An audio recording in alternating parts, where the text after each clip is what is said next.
Nehemías capítulo 11 versículos 1 al 3. Habitaron los jefes del pueblo en Jerusalén, mas el resto del pueblo echó suertes para traer 1 de cada 10 para que morase en Jerusalén, ciudad santa, y las otras 9 partes en las otras ciudades. Y bendijo el pueblo a todos los varones que voluntariamente se ofrecieron para morar en Jerusalén. Estos son los jefes de la provincia que moraron en Jerusalén, pero en las ciudades de Judá habitaron cada uno en su posesión, en sus ciudades, los israelitas, los sacerdotes y levitas, los servientes del templo y los hijos de los siervos de Salomón. En esta noche vamos a ver que Dios quiere que su pueblo le sirva voluntariamente. Ese parece ser el elemento clave de esta pequeña sección del libro de Nehemías, el servicio voluntario, la actitud voluntaria para servir al Señor. Aquí vemos que Nehemías está organizando al pueblo para repoblar rápidamente el territorio de Israel. Recordemos que Esdras logró reconstruir el templo para restablecer nuevamente el culto a Dios, la adoración a Dios en Israel. Y luego Nehemías viene para reconstruir la ciudad y sobre todo los muros. Y ahora entonces, luego de haber logrado estas metas, el líder, quizás en su mente él tenía pasajes como Proverbios capítulo 11, versículo 14. Recuerdan que dice, donde no hay dirección sabia, caerá el pueblo. Y aquí entonces Nehemías, dirigiendo al pueblo, quiere ahora repoblar la ciudad de una manera balanceada, no que todos estén agrupados en una pura ciudad o solamente en Jerusalén, sino que se quiere colocar habitantes no solamente en Jerusalén, sino también en el resto del territorio de Israel. Vemos entonces aquí que lo voluntario no es obligación. Antes de ir allí al pasaje, acompáñenme por favor un momento a 2 Corintios capítulo 5, versículo 14. Porque el amor de Cristo nos constriñe, pensando esto, que si uno murió por todos, luego todos murieron, y por todos murió, para que los que viven ya no vivan para sí, sino para aquel que murió y resucitó por ellos. ¿Qué hace el amor de Cristo en el creyente? Nos constriñe, dice ahí, nos impulsa, nos mueve de una manera voluntaria a servirle no por obligación, sino que con un deseo voluntario, con un deseo de hacerlo por amor. ¿Recuerdan el Salmo 40, versículo 8? Cuando dice, el hacer tu voluntad, Dios mío, me ha agradado y tu ley está en medio de mi corazón. El Señor Jesús es nuestro máximo ejemplo de obediencia voluntaria, de no hacer las cosas por obligación o por rutina, sino con un corazón deseoso de hacerlo porque quiero agradar al Señor, porque lo hago por amor a Él.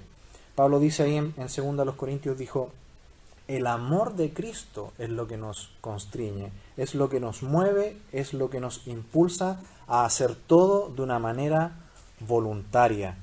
Mire también conmigo Juan capítulo 4 y versículo 34. Jesús les dijo, mi comida es que haga la voluntad del que me envió y que acabe su obra. También ahí mismo en el capítulo 5 ahora, versículo 30. Juan 5:30. No puedo hacer yo nada por mí mismo, según oigo así juzgo, y mi juicio es justo, porque no busco mi voluntad, sino la voluntad del que me envió, la del Padre.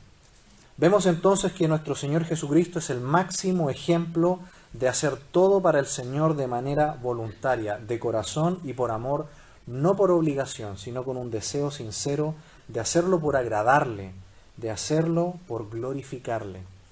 Volviendo entonces a Nehemías capítulo 11, en estos 3 versículos, vemos que el pueblo de Israel entonces de manera voluntaria, hay un gran grupo que de manera voluntaria se decidieron establecerse en Jerusalén para repoblar la ciudad. Versículo 1 dice, habitaron los jefes del pueblo en Jerusalén, mas el resto del pueblo echó suertes para traer 1 de cada 10 para que morase en Jerusalén, ciudad santa, y las otras 9 partes en las otras ciudades. En primer lugar dice allí, habitaron los jefes del pueblo en Jerusalén. El gobierno central entonces del país de Israel va a estar allí en Jerusalén. ¿Y quiénes son los primeros en dar el ejemplo y agruparse en aquel lugar para trabajar de la mejor manera? Dice allí los jefes, los líderes. Como siempre, los líderes debemos dar el ejemplo.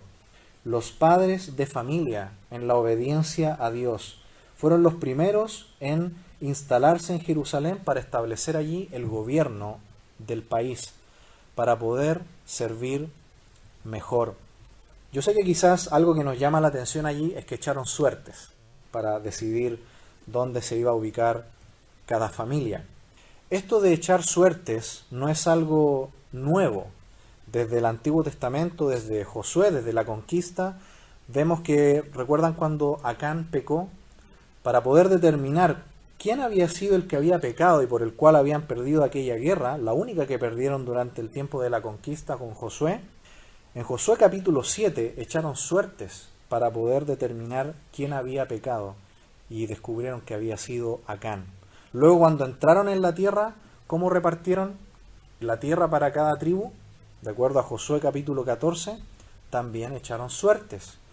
¿Y cómo fue escogido el primer rey de Israel, Saúl, en 1 de Samuel capítulo 10? Fue también por suertes. Pero veamos que aún esto es dirigido por Dios cuando se encomienda a Él. Mire conmigo, por favor, Proverbios capítulo 16 y versículo 33. Dice: la suerte se echa en el regazo, mas de Jehová es la decisión de ella. ¿Quién dirigía este tipo de acciones? Era Dios. Por lo tanto, ellos lo hacían, pero buscando que la decisión fuera de Dios y no una decisión arbitraria de un hombre. Por lo tanto, cuando llegamos al Nuevo Testamento, la última vez que vimos que se hizo esto fue con la elección de Matías, el que reemplazó a Judas, y después no se hizo nunca más. Pero cuando se hacía era buscando la voluntad de Dios. Así que no era algo esotérico lo que ellos hacían o una práctica pagana, sino era realmente buscar la voluntad de Dios sin producir ninguna disputa. Aquí entonces, en este versículo 1, vemos que la repoblación de Israel no iba a ser algo fácil. Quizás si nosotros nos ponemos en el lugar de los habitantes de Jerusalén en aquel día, quizás unos querían vivir en Jerusalén y otros no. Otros querían vivir quizás más hacia el interior, otros quizás en los campos. No todos quizás querían vivir en la ciudad. Por lo tanto, aquí se iba a producir quizás alguna disputa, algún disgusto, alguna pelea, porque nadie quería vivir en un lugar que no deseaba. Pero ¿cuál es el espíritu que vemos acá? Vemos un espíritu de unidad, un espíritu de hacer todo para agradar a Dios. Como siempre a nosotros nos cuestan dos cosas, ¿no? El vivir y el convivir. No siempre sabemos vivir, no siempre cuidamos nuestra salud, no siempre seguimos cultivando nuestra educación, no siempre seguimos cultivando nuestra cultura, nuestros modales, nuestro hablar. También no siempre sabemos convivir, relacionarnos con las demás personas. No siempre tenemos buenas relaciones con nuestros vecinos, aún con nuestras familias. Y casi siempre el otro es el culpable, ¿no es así? Así que el vivir y el convivir no son cosas fáciles, pero aquí el pueblo de Israel, en un momento donde pudo haber una gran tensión, ¿cómo actuaron? Con un espíritu de unidad, con un espíritu de hacer las cosas por el otro. Y aquí dice que 1 de cada 10 iba a quedarse en Jerusalén. 1 de cada 10 familias iban a vivir en Jerusalén para hacer así la capital un lugar fuerte, un lugar donde estuviera el gobierno, la casa central, y así realizar una distribución balanceada. Dice allí que es la ciudad santa, al final del versículo 1. La ciudad santa, es decir, un lugar que Dios separó, porque allí un día Jesús, el Hijo de Dios, va a reinar sobre el mundo y va a dar un ejemplo de lo que es el verdadero reino de justicia y equidad en la tierra. Y nosotros, su iglesia, también un día estaremos allí. Dice también el resto del versículo 1 que las otras 9 partes vivirían en las otras ciudades. Lo podemos revisar allí a lo largo del capítulo 11, en el versículo 15, los levitas, versículo 19, los porteros, también en el versículo 20, el resto de los sacerdotes y levitas, todos iban a vivir en diferentes lugares, una distribución de la población para que todo el territorio de Israel estuviera poblado. ¿Ven cómo Nehemías, el líder, está organizando para que el pueblo de Dios sea una nación fuerte nuevamente? Porque de acuerdo a la profecía, el Mesías iba a llegar. Por lo tanto, es muy importante que el pueblo de Israel estuviera instalado de manera correcta en el territorio de Israel. Versículo 2.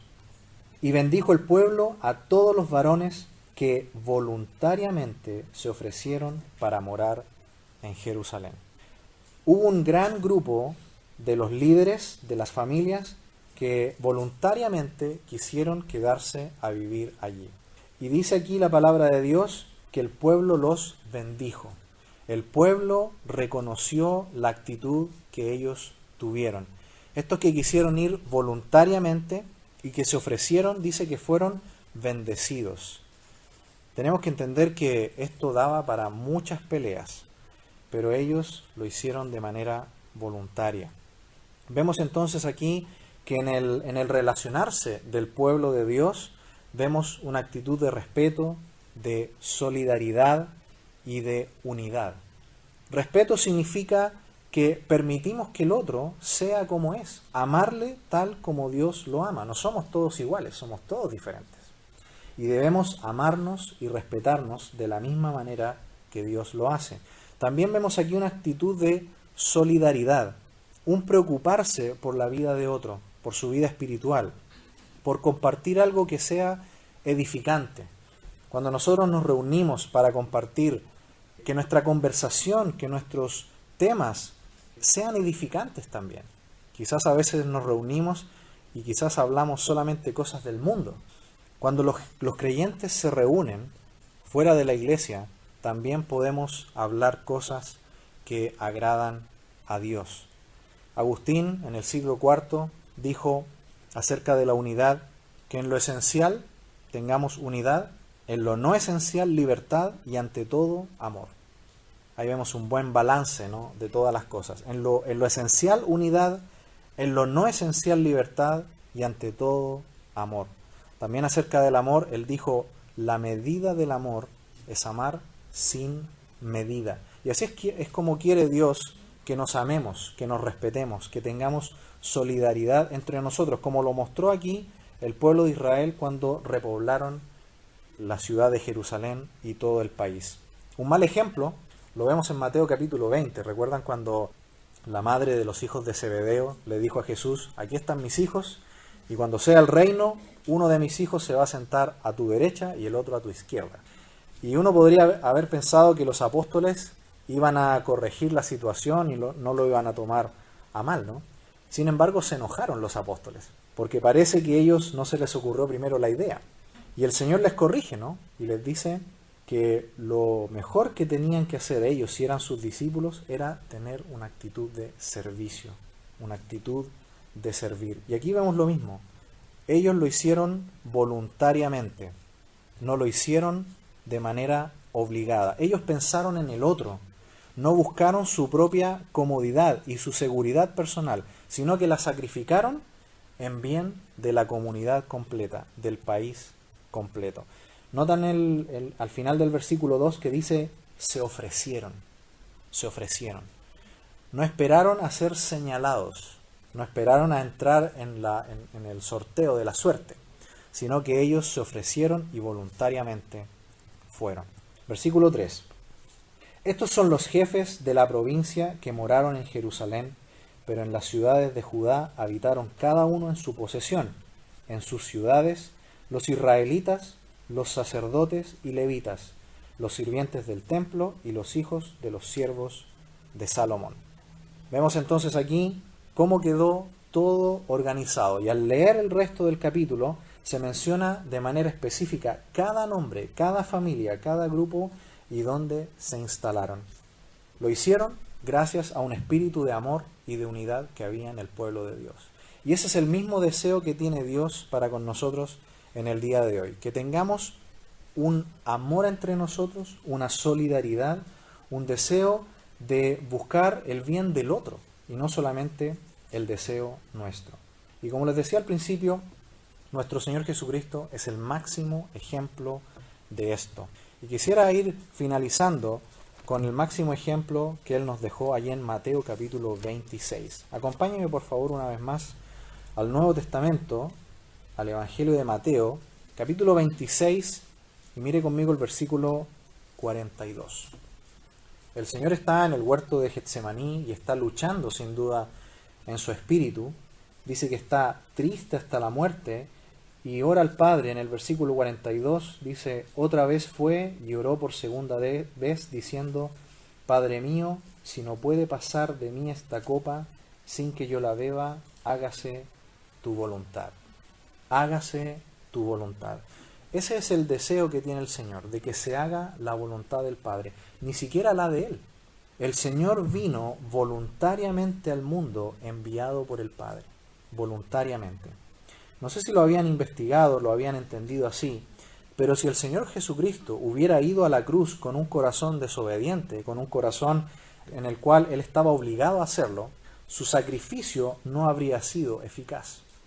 Pero el sacrificio fue acepto al Señor porque fue tanto con un corazón voluntario como con una ofrenda voluntaria. Por eso que el sacrificio de Cristo es completo y perfecto para la salvación de toda la humanidad. Cuando alguien viene a usted y le da un regalo y usted sospecha que el regalo tiene una segunda intención, rechazamos todo, ¿no es así? Rechazamos tanto a la persona que lo regala como al regalo. Pero cuando vemos el regalo de Dios, que es Cristo, y vemos que Jesús vino voluntariamente, cuando vemos que Jesús no vino de manera obligada, sino con pleno amor, Él se entregó para morir en la cruz por nosotros, vemos que el regalo de Dios de la salvación es genuino. Y aquí el Señor dice: no se haga mi voluntad, sino la tuya. Muchos piensan aquí que el Señor tenía un gran miedo por la cruz misma, ¿no? Por morir, por ser golpeado, por ser muerto. Pero ¿cuál era realmente el verdadero miedo que el Señor Jesús tenía? El verdadero miedo que el Señor Jesús tenía no eran los clavos, no eran los golpes, no era la muerte inclusive.